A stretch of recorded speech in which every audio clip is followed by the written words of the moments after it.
In examination, first of all, we have the first thing we do in any physical examination, we do inspection first. So we inspect the patient, we look the patient, and हामीले इन्स्पेक्सन गर्दाखेरि we find that the patient looks ill, हैन? Patient ill looking जस्तो देख्न सक्छ most of the time if the condition is severe. then जति severe छ भने त्यति ill looking or यसैलाई भन्छ टक्सिक लुक भन्छ। भनेपछि अब टक्सिक लुक हुन सक्छ।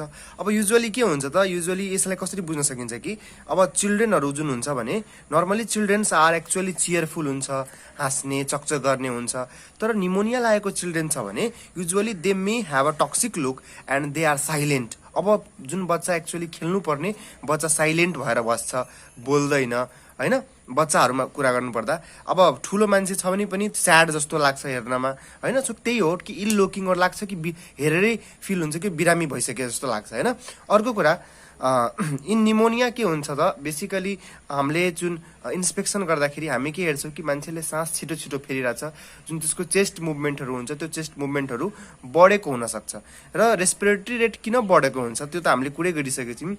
नर्मली निमोनियामा के भएको हुन्छ त, यो हामीले अगाडिको भिडियोमा डिस्कस गरिसकेका छौं कि यो जुन कन्सोलिडेसन हुन्छ, जुन कन्सोलिडेसन जुन के भन्छ एल्भियोलाइमा हुन्छ, त्यो कन्सोलिडेसनले गर्दाखेरि के भइरा हुन्छ त, हाइपोक्सिया भइरा हुन्छ। अक्सिजनहरु राम्ररी ब्लडमा आइरा हुँदैन। सो अल्टिमेटली के हुन्छ त, हाइपोक्सिया भइरा हुन्छ।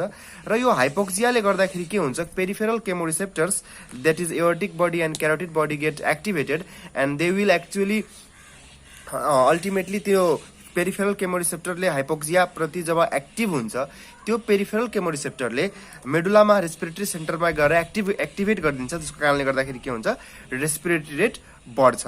र मैले के भने थिए, मान्छेलाई अब निमोनियामा के हुन्छ, रेस्पिरेटरी रेट बढ्छ मान्छेको त्यही भएर हामीले चाहिँ कति रेस्पिरेटरी रेट बढेछ त्यो अनुसारले हामीले सिभियरिटी अफ द निमोनिया पत्ता लगाउन सक्छौं।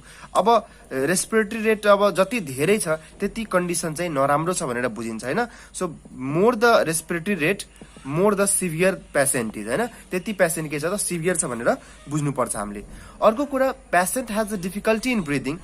उसको ब्रिदिङ डिफिकल्टी भइरहेछ मान्छेलाई, किनभने कन्सोलिडेसनहरुले गर्दाखेरि अक्सिजन पुगिरा हुँदैन ब्लडमा, त्यही भएर मान्छेलाई सास फेर्न अप्ठ्यारो भइरा हुन्छ। चाहे जति सास फेर्नु पर्ने त्यो त्यति सासले चाहिँ अक्सिजन सप्लाई पुगाइरा हुँदैन। त्यही भएर मान्छेले अलि एक्स्ट्रा इफोर्ट लाउँछ रेस्पिरेसन गर्नको लागि, र एक्स्ट्रा इफोर्ट लाउने बेला they will use their accessory muscle, हैन?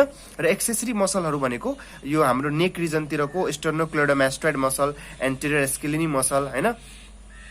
त यो अनि त्यसपछि स्प्लिनियस मसलहरु भयो। सो यो मसलहरु भनेको एक्सेसरी मसल अफ रेस्पिरेसन हो। अब accessory muscle of respiration usually normally use हुँदैन। Normally they are not use in normal respiration. Normal breathing गर्दाखेरि we do not use the respiratory accessory muscle, but whenever there is a condition, any condition like the hypoxic condition, or whenever there is a difficulty in breathing, the person in order to meet the oxygen demand of the body use is accessory muscle, हैन? like sternocleidomastoid and anterior scalene muscle हरु भनेको use गर्छ। अनि अब accessory muscle use गरेको कारणले गर्दाखेरि मान्छेहरु फ्याटिगनेस पनि डेभलप हुन्छ, किनभने थाक छ, किन मान्छे के हुन सक्छ, मसलहरु पनि फ्याटिग हुन सक्छ। They have lactic acidosis in them. Lactic acidosis मसलहरुमा बडी एकुमुलेट भएर मान्छे थाक्न सक्छ। अर्को कुरा के हुन्छ त, actually in the pneumonia patient कन्सोलिडेसनहरुले गर्दाखेरि के भएको हुन्छ त, भित्रमा एक्चुअली लेट सपोज के यसरी सोचम कि लेट सपोज कि कुनै मान्छेको जुन लङ छ भने, अब लङको नर्मली के हुन्छ त, लोबार निमोनियाहरुमै कुरा गरौँ न। अब let suppose this is long. अब लङको मानौ कि एउटा ठूलो एरियामा चाहिँ के भइसक्यो त, अब पुरै एरियामा कन्सोलिडेसन भइसकेको छ भनेपछि पुरै एरियामा अल्टिमेटली त्यो फ्लुइड और त्यो एक्जुडेट्स त्यो सेलहरु चाहिँ एउटा लार्ज एरियामा चाहिँ भरेको छ भनेपछि यो लार्ज एरियामा त राम्ररी O2 सप्लाई भइरहेको छैन, त अक्सिजन सप्लाई नभएको कारणले गर्दाखेरि के हुन्छ, यो एरियामा प्रेसर डिक्रिज हुन्छ। यो एरियामा के हुन्छ त, प्रेसर डिक्रिज हुन्छ। र हामीलाई के थाहा छ कि यदि लङ भित्र प्रेसर डिक्रिज भयो भने जहिले पनि अब के हुन थाल्छ त, प्रेसर डिक्रिज भएको कारणले गर्दाखेरि रिब्सहरु जुन हुन्छ, रिब्सहरुको बीचमा चाहिँ जुन रिब हुन्छ नि, रिब, हैन? सो रिबहरुको बीचमा जुन इन्टरकोस्टल मसल्स हुन्छ, त्यो इन्टरकोस्टल मसल्स प्रेसर डिक्रिज, किनभने जहिले पनि प्रेसर यदि डिक्रिज हुन्छ भने त्यसले कुनै पनि कुरालाई इनवार्ड ल्याउन चाहन्छ और जहाँ प्रेसर डिक्रिज भइरहेछ त्यही तर्फ लग्न खोज्छ। त्यही भएर जुन चेस्ट वाल छ, चेस्ट वालमा भएको जुन इन्टरकोस्टल मसल्सहरू हुन्छ त्यो मसलहरू भित्रतिर जान थाल्छ, किनभने प्रेसर भित्र डिक्रिज छ। सो भित्रतिर जान थाल्नु भनेको के हो त, इन्टरकोस्टल चेस्ट रिट्र्याक्सन। सो इन्टरकोस्टल चेस्ट रिट्र्याक्सन भनेको इन्टरकोस्टल मसल्सहरू भित्रतिर धस्न थाल्नु। सो हामीले हेर्न सक्छौँ कि निमोनिया भएको पेसेन्टहरूमा इन्टरकोस्टल चेस्ट रिट्र्याक्सन हुन सक्छ यदि कन्सोलिडेसन धेरै लार्ज एरियामा छ और धेरै लार्ज एरियामा फ्लुइडहरू जम्मा भएको छ भने भित्रको प्रेसर कम हुन्छ, किनभने अब अब्स्ट्रक्सन जस्तो भयो नि त। यति एरियामा अब अल्टिमेटली अक्सिजनहरू आउन दिइरहेको छैन भने अल्टिमेटली अब्स्ट्रक्सन भयो, र जहाँ पनि अब्स्ट्रक्सनको कुरा आउँछ भने प्रेसर त्यहाँ के हुन्छ, डिक्रिज हुन्छ। र प्रेसर डिक्रिज भयो भने इन्टरकोस्टल मसल्सहरू अब त्यही प्रेसर डिक्रिज भएको कारणले भित्रभित्र जान थाल्छन्। That is called intercostal chest retraction. So you know that why is there intercostal chest retraction, कि intercostal chest retraction is due to decrease in pressure inside the lungs. And why there is decrease in pressure, किनभने अक्सिजनहरू राम्ररी आउन पाइरहेको छैन, किनभने large area चाहिँ block छ अहिले। सो लार्ज एरियामा चाहिँ कन्सोलिडेसन छ, ब्लकेज छ लार्ज एरिया होइन, फ्लुइड जस्तो भरेको छ लार्ज एरियामा। त्यही भएर लार्ज एरिया जब ब्लकेड छ त्यही भएर के हुन्छ त, त्यहाँ चाहिँ प्रेसर डिक्रिज भएको हुन्छ र चेस्ट रिट्र्याक्सनहरू देखिन्छ। सो बेसिकली मैले चाहिँ इन्स्पेक्सनको फाइन्डिङहरू यति फाइन्डिङ भने। Now let's come to the after inspection we will basically do the palpation. So in palpation we will first see the chest expansion. अब के हुन्छ कि whenever there is a lobar pneumonia भनेपछि के हुन्छ त, एक्चुअली लङको कुनै पर्टिकुलर लोबमा चाहिँ के भएको हुन्छ त, पुरै लोब इन्भल्भ हुन्छ जे होस्। अब युजुअली चाहिँ लोबार निमोनिया के हुन्छ त, युजुअली लोबार निमोनिया कुनै एउटा साइडको लङमा बढी देखिन्छ के भनेपछि लोबार निमोनिया भनेको चाहिँ एउटा लङ नर्मली देखिरहेको हुन्छ, अर्को लङमा निमोनिया हुन्छ भनेपछि लोबार निमोनिया युजुअली के छ त, युनिल्याटरल छ। अब के हुन्छ कि खासमा जुन साइड निमोनिया छ भने त्यो साइडको चेस्ट अलिक कम एक्सपान्ड गर्छ। जस्तो नर्मली हामी ब्रिदिङ गर्दाखेरि होइन, वाइल ब्रिदिङ चेस्ट एक्सपान्ड होइन, चेस्ट हाम्रो के हुन्छ, एक्सपान्ड गर्छ। फेरि मान्छेले जब इन्सपिरेसन गर्दाखेरि चेस्ट एक्सपान्ड हुन्छ होइन। सो के भन्छ कि ड्युरिङ इन्सपिरेसन जब हामी सास लिन्छौँ त्यति बेला के हुन्छ, चेस्ट एक्सपान्ड हुन्छ, चेस्ट एक्सपान्ड होइन। इन्सपिरेसन गर्दाखेरि चेस्ट एक्सपान्ड हुन्छ। तर अब चेस्ट भित्र के छ त, फ्लुइड जम्मा छ भने यो जुन साइडमा फ्लुइड धेरै छ त्यो साइडको चेस्ट चाहिँ के हुन्छ त, राम्ररी एक्सपान्ड हुँदैन होइन। So that side of chest होइन विच हेज लोबार निमोनिया, जुन साइडमा लोबार निमोनिया छ ड्यू टु फ्लुइड कन्सोलिडेसनमा एक्चुअली हुन्छ के, यो सबै कन्सोलिडेसनमा के हुन्छ, फ्लुइड सेल्सहरू त हुन्छ। सो फ्लुइडको कारण के हुन्छ, एक्सपान्सन इज डिक्रिज्ड। सो जुन साइडमा चाहिँ निमोनिया छ त्यो साइडको एक्सपान्सन चाहिँ घटेको हुन्छ। त्यही भएर हामी यो भन्छौँ कि unilateral decrease in chest expansion, कि चेस्ट एक्सपान्सन चेक गर्दाखेरि एक साइडतिर घटेको र एक साइडतिर बढेको। अब यो कसरी गर्छ बेसिकली त म एउटा फोटो देखाउँछु तपाईँहरूलाई, त्यो फोटोबाट अलिक क्लियर हुन्छ कि कसरी गर्ने भनेर।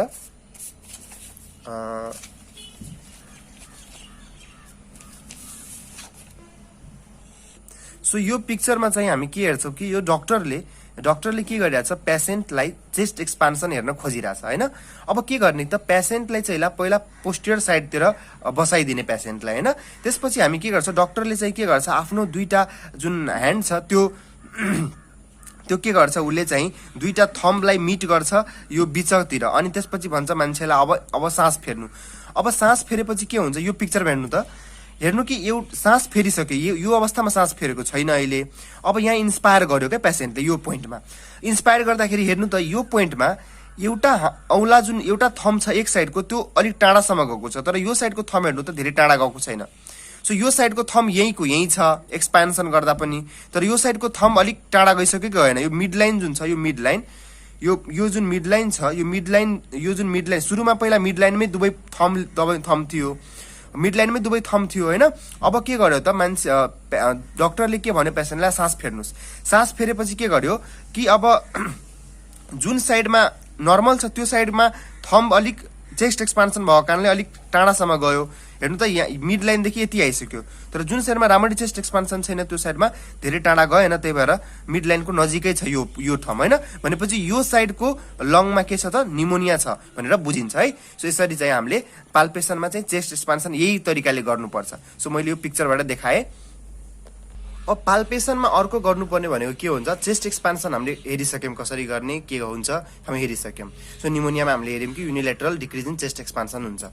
अब अर्को पाल्पेसनमा के गर्नुपर्छ, we will have to do tactile fremitus. अब ट्याक्टाइल फ्रेमिटस के हो भनेपछि यसमा के गरिन्छ, बेसिकली यसमा चाहिँ यो जुन हात छ भने यो हातको अलमोस्ट म यो बुझाउँछु हजुरहरूलाई। हातको यो रिजन छ नि, यो जुन हेरिरहनु भएको छ, this is a hypothenar aspect, this is a thenar aspect, and यो रिजन जुन छ यो हाइपोथिनार आस्पेक्ट हो। सो हाइपोथिनार आस्पेक्टलाई के गरिन्छ, चेस्टको दुवै साइड्समा, म अहिले पिक्चरमा पनि देखाउँछु, चेस्टको दुवै साइडमा के गरिन्छ, एन्टिरियर र पोस्टियर दुवै साइडमा हामी यो हाइपोथिनार आस्पेक्टलाई यसरी चेस्टमा राख्छौँ र जब राख्छौँ पेसेन्टलाई भन्छौँ कि तपाईँ के भन्नुहोस् 99 भन्नुहोस्। सो पेसेन्टलाई राख्ने बित्तिकै पेसेन्टले के भन्नुपर्छ 99। पेसेन्टलाई पहिला सिकाइदिने कि म तपाईँको यो हाइपोथिनार आस्पेक्ट चेस्टमा राख्ने बित्तिकै तपाईँले 99 भन्नुहोस्। अब यदि नर्मल मान्छे छ भने चेस्टमा हामीले उसको चेस्टमा राख्छौँ र उसले 99 भन्छ भने त्यति बेला के हुन्छ कि अब 99 भन्दाखेरि अ काइन्ड अफ भाइब्रेसन हामीलाई यो हाइपोथिनार आस्पेक्टमा फिल हुन्छ। यहाँ के हुन्छ, एउटा चेस्टमा राखेपछि एउटा भाइब्रेसन फिल हुन्छ। तर अब यदि कन्सोलिडेसन फ्लुइड लङमा के छ कि यदि कन्सोलिडेसन छ, फ्लुइड छ भने पेसेन्टले त्यति बेला 99 भन्दाखेरि के हुन्छ त, मान्छेले एक्चुअली 99 भन्दाखेरि के हुन्छ, a large amount of air भित्र जान्छ, सिम्पली उसले इन्सपायर गर्छ एउटा एमाउन्ट अफ एयर। तर अब के छ कि एयर त फ्लुइड मिडियमबाट ट्राभल गर्छ, किनभने उसले मानौ कि निमोनिया अर कन्सोलिडेसन छ भने अब त एयर जुन छ त्यो एयर त अब खाली के भन्छ एल्भियोलाईमा पहिला ओपन मिडियम हुन्थ्यो, अब एल्भियोलाईमा के छ त फ्लुइड छ हैन। सो अब के बुझ्नुस् कि यो एल्भियोलाई छ भने अब यो एल्भियोलाईमा त फ्लुइड छ। अब यो जुन एयर ट्राभल गर्छ जुन इन्सपायर गर्दाखेरि यसले त यो फ्लुइड लेभललाई क्रस गर्नुपर्छ। यो फ्लुइडले क्रस गर्दाखेरि के हुन्छ त, बडी भाइब्रेसन आउँछ के, बडी भाइब्रेसन चाहिँ इन्क्रिज भएको हुन्छ। त्यही भएर हामीले चाहिँ जब उसले 99 भन्छ र हामीले यदि उसको चेस्टमा यसरी छाम्छौँ भने नर्मल मान्छे भन्दा बडी भाइब्रेसन हामीले चाहिँ निमोनियाको पेसेन्टमा चाहिँ फिल हुन्छ। र यदि बडी भाइब्रेसन फिल भयो भने हामीले चाहिँ यो कन्सिडर गर्नुपर्छ कि they may have the consolidation और फ्लुइड इन द लङ्स हैन। सो यसरी चाहिँ किनभने जब एयर फ्लुइड मिडियममा मुभ गर्छ त्यति बेला चाहिँ भाइब्रेसन चाहिँ बढ्छ हैन, र हामीले बडी भाइब्रेसन फिल हुन्छ। सो यो पिक्चरमा हेर्नुस् त, यो पिक्चरमा के गरेछ डक्टरले पेसेन्टलाई चाहिँ अब एन्टेरियर चेस्टमा चाहिँ के गरेछ, यसरी मैले भनेको थिएँ नि यसरी राख्ने, यसरी राख्ने र यसरी राखेपछि उसलाई भन्ने कि से 99 र पेसेन्टले यदि 99 भनेछ र हेर्ने कि कति हात यो हातको हाइपोथिनार इमिनेन्समा यो हाइपोथिनार आस्पेक्टमा चाहिँ कति भाइब्रेसन फिल हुन्छ। If the vibration is intense then you have to know that पक्कै पनि त्यो भित्र केही फ्लुइड मिडियम छ, त्यही भएर त भाइब्रेसन धेरै आइरहेछ हैन। अब फ्लुइड नभएको भए भाइब्रेसन के हुन्थ्यो त अलिक कम आउँथ्यो हैन। सो यो यसैलाई भन्छ भोकल ट्याक्टाइल फ्रेमिटस। अर्को कुरा के छ कि अब कुन ठाउँमा एक्चुअली हामीले भोकल फ्रेमिटस हेर्ने त, हेर्नुस् योहरू भनेको त्यो पोइन्टहरू हो जहाँ चाहिँ हामीले त्यो हात राख्ने। भनेपछि एउटा चाहिँ हामीले एन्टिरियर चेस्टको क्लाभिकल भन्दा यो क्लाभिकल छ भने क्लाभिकलको अलि तल राख्ने, अरू त्यसको चाहिँ निप्पलको यता साइड र निप्पलको यता साइडमा राख्ने हैन। अर्को चाहिँ मान्छेलाई पछाडि गरेर चाहिँ सुप्रा क्लाभिकुलरतिर राख्ने हैन, त्यसपछि क्लाभिकलकै बिचमा राख्ने, त्यसपछि इन्फ्रा क्लाभिकुलरतिर राख्ने, साइडतिर राख्ने। So these are the points जहाँ यही पोइन्टहरू हो कि जहाँ हामी स्टेथोस्कोप पनि लाउँछौँ र यही पोइन्ट हो जहाँ हामी चाहिँ त्यो भोकल फ्रेमिटस ट्याक्टाइल फ्रेमिटस हेर्नको लागि हामीले चाहिँ त्यो गर्छौँ, मान्छेलाई चाहिँ यही ठाउँहरूमा हामी ह्यान्ड राख्छौँ। सो यसमा हामीले त्यही भन्यौँ कि if the patient has a consolidation of fluid in the lungs then there will be increase vibration is felt in the hypothenar aspect of the palm है। सो यो थियो ट्याक्टाइल फ्रेमिटसको कुरा। Now after the inspection and palpation we will talk about the percussion. So percussion गर्दाखेरि चाहिँ के चाहिँ हुन्छ त, लेट सपोज कि यो पेसेन्ट छ भने पेसेन्टको दुईटा लङ्स छ। सो लङ्स मानौ कि यो एरियामा चाहिँ कन्सोलिडेसन छ हैन। सो जुन एरियामा कन्सोलिडेसन हुन्छ त्यो एरियामा यदि अब मानौ कि यो एरियामा चाहिँ एयर मात्रै छ तर यो एरियामा चाहिँ अब फ्लुइडहरू छ। कन्सोलिडेसन भने कन्सोलिडेसन और फ्लुइड छ है, कन्सोलिडेसन छ और फ्लुइड छ भने अब यो एरियामा हामीले चाहिँ यसरी हात राखेर यसरी पर्कस गर्दाखेरि के हुन्छ त, पर्कस गर्दाखेरि हामीले यो एरियामा चाहिँ रेजोनेन्टै साउन्ड सुनिन्छ। तर जुन एरियामा फ्लुइड छ भने त्यो एरिया चाहिँ डल सुनिन्छ हैन। So dullness in region of pneumonia. So जुन रिजनमा चाहिँ निमोनिया छ भने त्यो रिजनमा चाहिँ हामीले यसरी पर्कस गर्दा यसरी हात राखेर पर्कस गर्दाखेरि चाहिँ डलनेस चाहिँ सुनिन्छ। मैले राम्ररी देखाउन सकेन, एक हातबाट मोबाइल समात्नुपर्छ, अर्को हातबाट बनाउनु पर्छ हैन, मिल्दैन दुई हात देखाउन, त्यही भएर हैन त बुझ्नुस् पर्कसन अलि कसरी गरिन्छ थाहै होला धेरैजनालाई। त्यही पनि मैले यहाँ के भन्दै कि जस्ट पर्कसन गर्दाखेरि जे नर्मली सुन्नुपर्ने, अब लङको रिजन छ भने रेजोनेन्ट सुन्नुपर्ने हैन। सो नर्मल के हुन्छ त, नर्मली हामीले सुन्ने भनेको चाहिँ रेजोनेन्ट सुन्छौँ हामी, के सुन्छौँ रेजोनेन्ट। तर तपाईले यदि डल सुन्नुभयो भने त्यो चाहिँ पक्कै पनि त्यहाँ कन्सोलिडेसन छ और फ्लुइड छ भनेर चाहिँ बुझिन्छ। सो इन्स्पेक्सन, पाल्पेसन अनि पर्कसन पछि अब जुन चौथो पोइन्ट आयो मेन डाक्टर बन्ने जुन कुरा छ नि त्यो कुरा भनेको आस्कल्टेसन हो के। सो आस्कल्टेसनमा चाहिँ हामीले बल्ल स्टेथ युज गर्छौँ हामी एन्ड बल्ल फिल गर्छौँ कि नाउ वी आर डक्टर्स भनेर। सो हामीले चाहिँ आस्कल्टेसनको लागि चाहिँ हामीले नर्मल ब्रिथ साउन्डको कुरा चाहिँ पहिला कन्सेप्ट बुझ्नु पर्यो कि नर्मल ब्रिथ साउन्ड हुन्छ कि हैन, त्यो कुरा बुझ्ने अनि बल्ल चाहिँ अब निमोनियामा के हुन्छ त्यो बुझ्ने। So let's talk about the normal breath sound. So basically normal breath sound 4 टाइपको हुन्छ, ब्रोंकियल, ट्र्याकियल, भेसिकुलर एन्ड ब्रोंकोभेसिकुलर। अब के भन्छ कि ब्रोंकियल जुन तपाईले साउन्ड छ भनेपछि bronchial sound is basically heard, हैन सबै साउन्ड अब स्टेथ लाएरै सुन्नुपर्छ, यतिकै त सुनिदैन।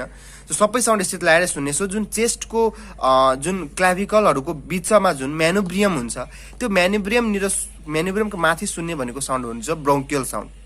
यो ब्रोंकियल साउन्ड के भन्छ त नर्मली सुनिदैन के, हुन नर्मल साउन्ड हो तर नर्मली सुनिदैन। So normally not heard, normally not heard, कहिलेकाहीँ सुनिन पनि सक्छ तर नर्मली यो साउन्ड चाहिँ सुनिदैन है। अब अर्को साउन्ड मानौ न, अर्को साउन्ड ब्रोंकियल साउन्ड भनेको त्यो ब्रोंकाइहरुबाट आउने जुन प्राइमरी ब्रोंकाइ, ट्र्याकिया पछि जुन प्राइमरी ब्रोंकाइ हुन्छ नि जस लार्जर एयरवेहरु। सो लार्जर एयरवेबाट आउने साउन्डहरु भनेको ब्रोंकियल साउन्ड। ब्रोंकियल साउन्ड भनेको के भयो त लार्जर एयरवेबाट आउने साउन्ड, लार्जर एयरवे यानी प्राइमरी सेकेन्डरी ब्रोंकाइ सम्मको साउन्डहरुलाई हामी ब्रोंकियल साउन्ड भन्छौं। नर्मली हामी यो साउन्डहरु सुन्न खोज्दैनौं र एक्चुअली सुनिदैन पनि यो साउन्डहरु खासै नर्मल मान्छेमा। अब अर्को भनेको ट्र्याकियल साउन्ड। अब नामै छ ट्र्याकियल साउन्ड भनेपछि कहाँ सुनिन्छ होला, पक्कै पनि ट्र्याकियामा। सो ट्र्याकियामा स्टेथ लगाएर सुन्यो भने यो बरु साउन्ड सुनिन सक्छ, दिस इज ट्र्याकियल साउन्ड, यो चाहिँ सुनिन्छ है। सो इज अ नर्मल, नर्मलमा पनि नर्मल सुनिन्छ। अर्को जुन हामीले सबै डाक्टरले जान्नै पर्ने भनेको चाहिँ भेसिकुलर साउन्ड। भेसिकुलर साउन्ड भनेको जुन नर्मली हामी इन्स्पायर गर्दाखेरि यो जुन यस्तो साउन्ड छ नि स्टेथमा पनि यस्तो सुनिन्छ के, यो साउन्ड भनेको चाहिँ भेसिकुलर साउन्ड हो जुन कि लङमा चाहिँ जहाँ पनि ट्र्याकिया बाहेक जहाँ पनि सुन्छौ भने चेस्टमा हामीलाई सुनिने भनेको भेसिकुलर साउन्ड हो हैन। सो भेसिकुलर साउन्ड भनेको नर्मली जुन इन्स्पिरेसन र एक्सपिरेसनमा जुन साउन्ड सुनिन्छ यो साउन्ड भनेको भेसिकुलर साउन्ड हो। अर्को साउन्ड भनेको ब्रोंको भेसिकुलर साउन्ड हो। ब्रोंको भेसिकुलर भनेको अब केही साउन्डहरु ब्रोंकाइको पनि आइदियो, केही साउन्डहरु अब नर्मल। भेसिकुलर साउन्ड भनेको बेसिकली कहाँबाट आएको त, यो चाहिँ बेसिकली हामीलाई एल्भियोलाइहरुबाट आएको के। सो एल्भियोलाइबाट आउने साउन्डहरु भनेको भेसिकुलर साउन्ड। अब एल्भियोलाई पनि त पुरै लङ भित्र छ नि त, पुरै लङ चेस्टमै सबै लङमा सबै ठाउँमा एल्भियोलाई छ नि त, त्यही भएर चाहिँ हामीले भेसिकुलर साउन्ड चाहिँ अल ओभर द लङ सुनिन्छ।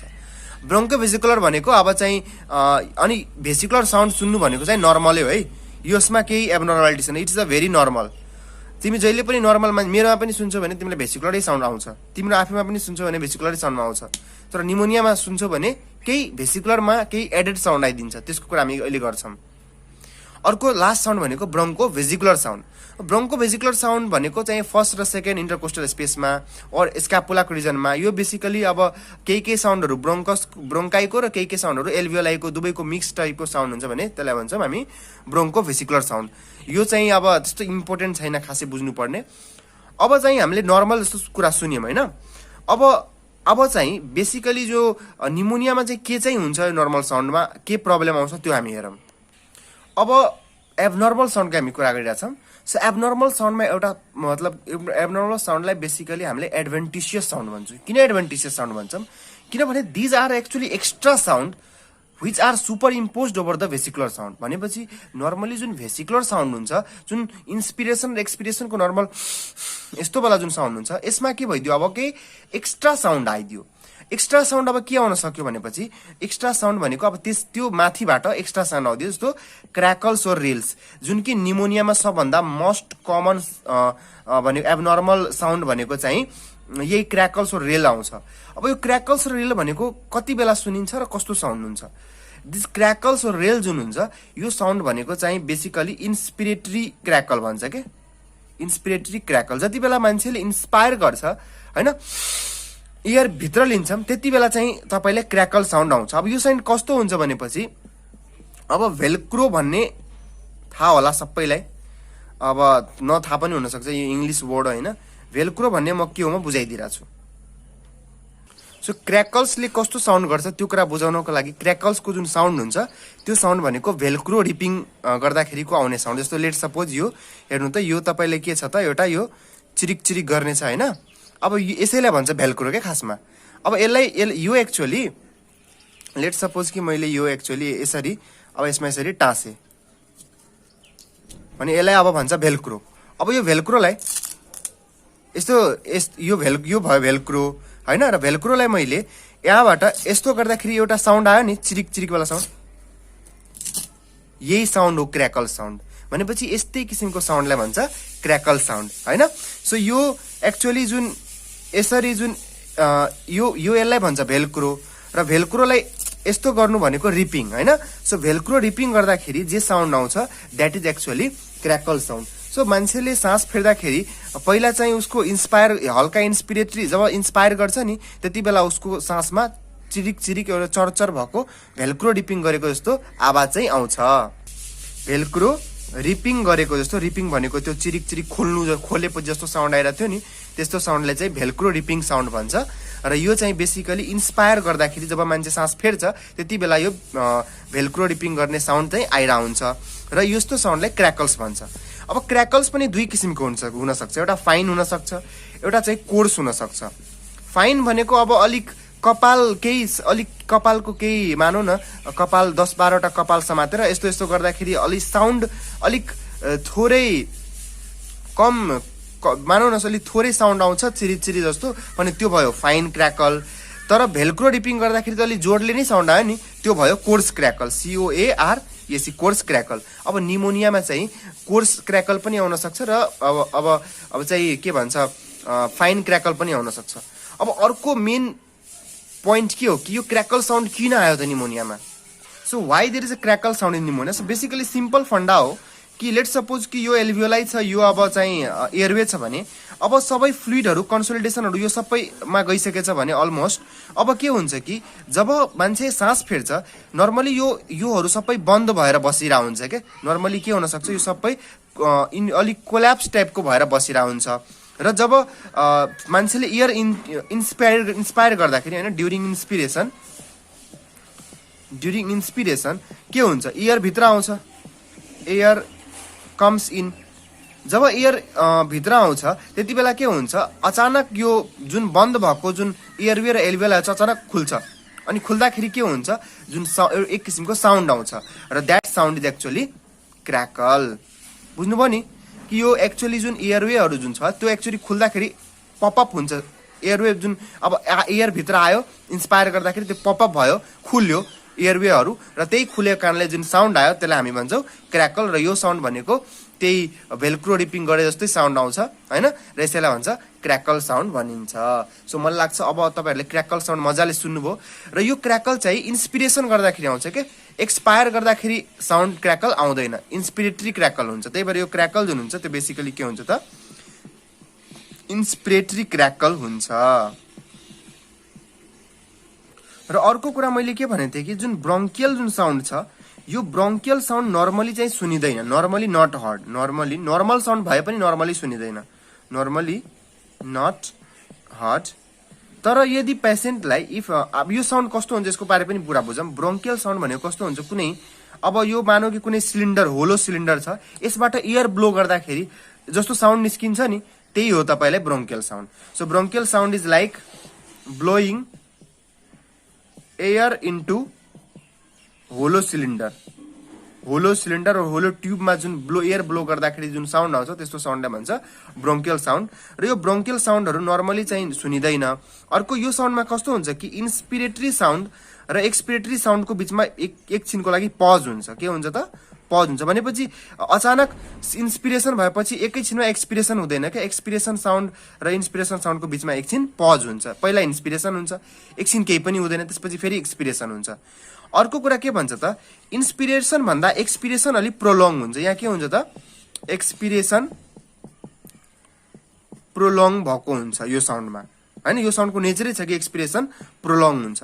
अब यही कारण हो कि अब मान्छेले सास फेर्न सकिरहेको छैन भने सास राम्ररी फाल्न पनि सकिरहेको हुँदैन, र त्यही भएर चाहिँ इन्सपिरेसन चाहिँ अलिक बढी बेरसम्म, एक्सपिरेसन अलिक बढी बेरसम्म हुन्छ त्यो रिटेन्ड कार्बन डाइअक्साइडहरू फाल्नको लागि, हैन? त्यही भएर चाहिँ यो एक्सपिरेसन चाहिँ लङ हुन्छ इन्सपिरेसनको तुलनामा, हैन? सो यस्तो यो ब्रोङ्कियल साउन्ड नर्मली सुनिँदैन नर्मल मान्छेमा। बट इन निमोनिया, हैन, निमोनियाहरूमा चाहिँ और कुनै कन्सोलिडेसनहरू छ भने, निमोनिया और कन्सोलिडेसन छ भने यो साउन्ड चाहिँ सुनिन्छ। So this sound is heard, this sound is heard, ठिक छ? सो यो चाहिँ सुनिन्छ यदि निमोनिया और केही छ भने। जसरी एउटा इन्सपिरेसन गर्ने बेला, हैन, इन्सपिरेसन गर्ने बेला जसरी जब यसरी सोच्नुस् कि यो एयरवे छ भने यहाँ जब एयर आयो त्यति बेला यो क्लोज थियो, खासमा यो क्लोज थियो और अब्स्ट्रक्टेड थियो, मानौँ न यो फ्लुइडहरूले गर्दाखेरि और इन्फ्लामेसनहरूले गर्दाखेरि, इन्फ्लामेसनले गर्दाखेरि अलमोस्ट यो के थियो? अब्स्ट्रक्टेड जस्तो थियो। भनेपछि इन्सपिरेसन गर्दाखेरि एयरवे डाइलेट भयो र त्यही भएर चाहिँ हामीले के सुन्यौँ त? क्र्याकल सुन्यौँ। अब के बुझ्नु अर्को पोइन्ट कि जब मान्छे फेरि एक्सपिरेट गर्छ भने एयर त बाहिर जान्छ। एयर बाहिर गएपछि के हुन्छ? अब्स्ट्रक्सन, अब फेरि यो सबै के हुन, अब्स्ट्रक्ट हुन खोज्छ र अब्स्ट्रक्ट हुन खोज्दाखेरि के हुन्छ त? सानो अब्स्ट्रक्टेड पार्टबाट अब एयर बाहिर जान्छ भने त्यो त एउटा बाँसुरीबाट एयर बाहिर गए जस्तै भयो। भनेपछि तपाईँले विज साउन्ड सुनिन्छ, हैन? सो एक्सपिरेसन गर्दाखेरि के सुनिन्छ त? विज साउन्ड सुनिन्छ। विज साउन्ड भनेको एउटा म्युजिकल सिटी जस्तो साउन्ड हुन्छ, हैन? सो म्युजिकल जस्तो, हैन? सो मान्छेले इन्सपिरेसन गर्दाखेरि यस्तो किसिमको साउन्ड सुन्यो भने त्यसलाई भन्छ विज साउन्ड हुन्छ, हैन? सो एक्सपिरेसन गर्दाखेरि विज। सो कति मान्छेमा त इन्सपिरेसन गर्दाखेरि क्र्याकल र एक्सपिरेसन गर्दाखेरि विज दुवै सुनिन पनि सक्छ। चाहे एउटा क्र्याकल पनि सुनिन सक्छ, कहिलेकाहीँ विज मात्रै पनि सुनिन सक्छ। सो डिपेन्ड गर्छ कि यो पेसेन्ट कस्तो छ। तो जो विज सुनिन्छ भने हामीले के बुझ्नु पर्यो कि अब्स्ट्रक्सन अलिक प्रोमिनेन्ट छ भनेर बुझ्नु पर्यो है। अब्स्ट्रक्सन जुन छ इज अ प्रोमिनेन्ट। अब्स्ट्रक्सन किन भयो? त्यही फ्लुइडहरूले गर्दाखेरि, इन्फ्लामेसनहरूले गर्दाखेरि। अब निमोनिया छ भने इन्फेक्सन इन्फ्लामेसन छ, त्यसले गर्दाखेरि अब्स्ट्रक्सनहरू भइरहेछ एयरवेको। अर्को कुरा चाहिँ आस्कल्टेसन गर्दाखेरि के हुन्छ एक्चुअली, अब निमोनिया छ भने के भएको हुनसक्छ। अब नर्मली आस्कल्टेसनमा हामीले चाहिँ नर्मली क्र्याकल विजको कुरा गरि नै सक्यौँ। अब आस्कल्टेट गरेर हामी चाहिँ लङको डेन्सिटी पनि पत्ता लगाउन सक्छौँ क्या। त्यो लङभित्र यदि कुनै फ्लुइड र कन्सोलिडेसन छ भने नर्मली के भएको हुन्छ त, लङको डेन्सिटी इन्क्रिज भएको हुन्छ। लङको अब लङभित्र धेरै कुरा छ, त्यही भएर चाहिँ लङको डेन्सिटी इन्क्रिज भएको हुन्छ। र यति बेला मान्छेले बोल्यो भने त्यो साउन्ड जुन उसले बोल्छ त्यो साउन्डको ट्रान्समिसनमा पनि केही किसिमको चेन्जेस आउँछ। र त्यो एक्चुअली त्यो साउन्डको ट्रान्समिसनमा जे चेन्जेस आउँछ त्यो कुराहरूलाई टेस्ट गर्नको लागि हामीसँग 3-4वटा टेस्ट छ। त्यो टेस्टहरूले बेसिकली यही लङ डेन्सिटी इन्क्रिज छ कि छैन भनेर टेस्ट गर्न खोज्छ। यदि लङ डेन्सिटी इन्क्रिज छ भने पक्कै पनि फ्लुइड और कन्सोलिडेसन छ भनेर बुझिन्छ। सो त्यो टेस्टहरू भनेको तीन किसिमको छ। एउटा छ ब्रोङ्कोफोनी, अर्को छ इगोफोनी र अर्को छ तपाईलाई विस्पर पेक्टोरिलोकी। सो यो 3टा टेस्ट छ। हामी यो 3टै टेस्ट अहिले गरेर हेर्छौँ के हो एक्चुअली टेस्ट, अनि थाहा पाइन्छ कि एक्चुअली हुन्छ के। Now let's talk about the bronchophony. So ब्रोङ्कोफोनीमा के हुन्छ त, पहिला चाहिँ अब डक्टरले के गर्छ, डक्टरले के गर्छ, पुट स्टेथोस्कोपलाई पुट गर्छ डिफरेन्ट एरियाज अफ चेस्टमा, हैन? जुन कुन एरियामा गर्छ भने यही एरियामा डक्टरले स्टेथोस्कोप चाहिँ हालेर हेर्छ। सबै एरियामा हाल्छ अनि पेसेन्टलाई भन्छ अब स्टेथोस्कोप हाल्छ, हैन? र स्टेथोस्कोप हालेर यो एरियामा मानौ यो स्टेथ छ भने, अब यो हेरौँ यो स्टेथ छ, सो स्टेथलाई यो एरियामा स्टेथलाई यसरी हाल्ने र हालिसकेपछि डक्टरले चाहिँ अब स्टेथ आफ्नो कानमा पनि हाल्छ, अब त्यो त हाल्नै पर्यो। र हालिसकेपछि अब डक्टरले पेसेन्टलाई भन्छ कि 99 भन्नुस् र स्टेथमा सुन्छ, हैन? यो ट्याक्टाइल फ्लोमिटर छैन है, अर्कै टेस्ट हो। फेरि त्यहाँ पनि 99 भन्छ, कन्फ्युज नहुनु, त्यो अर्कै टेस्ट हो, यो अर्कै टेस्ट हो, हैन? अनि अब पेसेन्टलाई भन्छ 99 भन्नुहोस्। अब नर्मली के हुनुपर्ने हो त खासमा जुन स्टेजमा जुन एक्चुअली साउन्ड सुनिन्थ्यो 99, जो नर्मल पर्सनमा त्यो साउन्ड त्यस्तो क्लियर नसुन्नु पर्ने के। मान्छेले जब 99 भन्छ स्टेथोस्कोपमा तपाईँले त्यस्तो खासै क्लियर 99 नसुन्नु पर्ने, साउन्ड मफल्ड आउनु पर्ने। मफल्ड भनेको अलिक लो इन्टेन्सिटीको साउन्ड आउनु पर्ने र एकदम क्लियर 99 नसुन्नु पर्ने। तपाईँले अलिक मानौ न साउन्ड अलिक भारी भएको और अलिक फाटेको और अलिक मफल्ड भएको सानो भएको साउन्ड तपाईँले आउनु पर्यो इन नर्मल पर्सन। तर तपाईँको लङमा यदि अब मानौ कि फ्लुइड छ और कन्सोलिडेसनहरू छ भने फ्लुइड मिडियममा के हुन्छ कि साउन्ड एयर मिडियम भन्दा राम्रो ट्राभल गर्छ के। सो त्यो कारणले गर्दाखेरि यदि फ्लुइड और कन्सोलिडेसन छ भने झन् बेटर 99 सुनिन्छ स्टेथोस्कोपमा। सो यदि 99 यदि स्टेथोस्कोपमा एकदम राम्रो सुनिरहेछ भने मान्छेलाई पक्कै पनि निमोनिया छ, फ्लुइड छ, कन्सोलिडेसन छ लङमा भनेर बुझिन्छ। तर राम्ररी सुनिएन, मफल्ड सुनिरहेछ भने मान्छे चाहिँ ठिक छ है। सो यो कन्सेप्ट याद, क्लियर 99 सुनिरहेछ भने पक्कै पनि मान्छेलाई के छ लङमा फ्लुइड और कन्सोलिडेसन छ भनेर चाहिँ बुझिन्छ। अब अर्को भनेको इगोफोनी। इगोफोनीमा के हुन्छ कि यहाँ पनि अब सेम त्यस्तै मेथडबाट अब डक्टरले चाहिँ यही यसकै डिफ्रेन्ट एरियामा चाहिँ स्टेथोस्कोप हाल्छ र पेसेन्टलाई भन्छ अब ई भन्नको लागि भन्छ। के भन्छ ई भन्ने। अब पेसेन्टलाई भन्छ ई भन्न, तर तपाईँले स्टेथोस्कोपमा ई को साटो उसले भन्छ यी, तर तपाईँ स्टेजमा सुनिरहनु भएको छ आ यस्तो सुनिरहनु भएको छ, यी सुनिरहनु भएको छैन भने यसको मतलब लङको डेन्सिटी इन्क्रिज छ, त्यसले यीलाई ए गरिदिरहेछ। अब लङको डेन्सिटी इन्क्रिज छ भनेपछि के बुझ्न सकिन्छ, पक्कै पनि त्यहाँ लङमा फ्लुइड छ और कन्सोलिडेसन छ र पेसेन्टलाई निमोनिया छ भनेर बुझ्न चाहिँ सकिन्छ। अब अर्को लास्ट टेस्ट छ विस्पर पेक्टोरेलोकी। सो विस्पर पेक्टोरेलोकीमा के हुन्छ, पेसेन्टले अब त्यही डक्टरले स्टेथोस्कोप राख्छ पेसेन्टको डिफ्रेन्ट ठाउँमा अघि जस्तै। अनि अब डक्टरले के भन्छ पेसेन्टलाई अब सानो स्वरले त विस्पर गर्नु, काने खुसी गर्नु सानो स्वरले विस्पर गर्दाखेरि के हुन्छ, इफ यु हियर, अब डक्टरले चाहिँ अब स्टेथोस्कोप लगाएर यदि उसको विस्पर सुनिरहेछ भने उसले सानो स्वरमा एक विस्पर गरिरहेछ। तर डक्टरले यदि विस्पर सुनिदिरहेछ भने हामीले के बुझ्नु पर्यो कि त्यहाँ पक्कै पनि लङको डेन्सिटी इन्क्रिज छ, त्यही भएर सानो स्वर पनि राम्रो ट्रान्समिट भइरहेछ र सुनिरहेछ। सो सानो विस्पर सुनिन्छ भने त्यो पोजिटिभ साइन भयो कन्सोलिडेसनको और फ्लुइडको और चाहिँ त्यही भनेको निमोनिया भएको भनेर बुझ्न सकिन्छ। तर इफ विस्पर चाहिँ सुनियो भने नट हर्ड छ भने पेसेन्ट चाहिँ के छ त नर्मल पेसेन्ट छ भनेर चाहिँ बुझिन्छ। सो यो जति पनि टेस्ट थियो सबै टेस्टले हामीले लङको डेन्सिटी फ्लुइड कन्सोलिडेसन छ कि छैन भनेर चाहिँ हामीलाई भन्न सक्छ। So basically in this video we talk about different physical examination. हामीले सबै फिजिकल एक्जामिनेसनको कुरा गर्यौं। अब केही भिडियो धेरै लामो नगरौँ भनेर मैले अब केही कुराहरू चाहिँ म चाहिँ 4th पार्टमा हाल्छु, जस्तो एक्सरे फाइन्डिङहरू म पार्ट 4th मा हाल्छु र in part 4 I will be basically talking about the x-ray finding, the lab findings and the treatment of the pneumonia. And thank you for watching this and subscribe my channel and thank you. So please यसलाई subscribe, like र share गरिदिनुस् हैन आफ्नो साथीहरुमा and thank you.